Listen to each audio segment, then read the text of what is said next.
வெறுமனே கோதுமை மாவு சப்பாத்தி சாப்பிட்டு அலுத்து போனவர்களுக்கு இந்த வாழைப்பழ சப்பாத்தி நாக்கில் புதுச்சுவையை தரும்.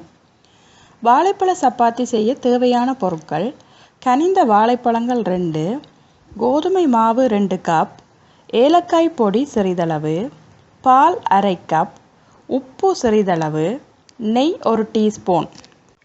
வாழைப்பழங்களை தோல் உரித்து பொடியாக நறுக்கி கொள்ளவும்.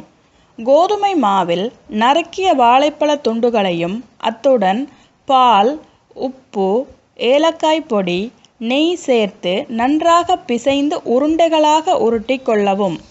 சற்று நேரம் கழித்து அந்த உருண்டைகளை சப்பாத்திகளாக தேய்த்து தோசைக்கல்லில் போட்டு நெய் தடவி இருபுறமும் வேக வைத்து எடுக்கவும். ருசியான வாழைப்பழ சப்பாத்தி தயார். சர்க்கரை வியாதி உள்ளவர்களுக்கும் இந்த வாழைப்பழ சப்பாத்தியை சாப்பிட தரலாம். காரணம், இதில் நாம் இனிப்பிற்காக ஜீனி சேர்க்கவில்லை.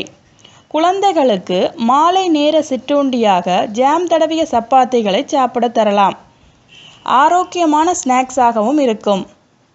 கனிந்த பூவம்பகை வாழைப்பழமாக இருந்தால் சுவை அதிகம் இருக்கும். பூவம்பழம் எங்கும் கிடைக்கக்கூடியது.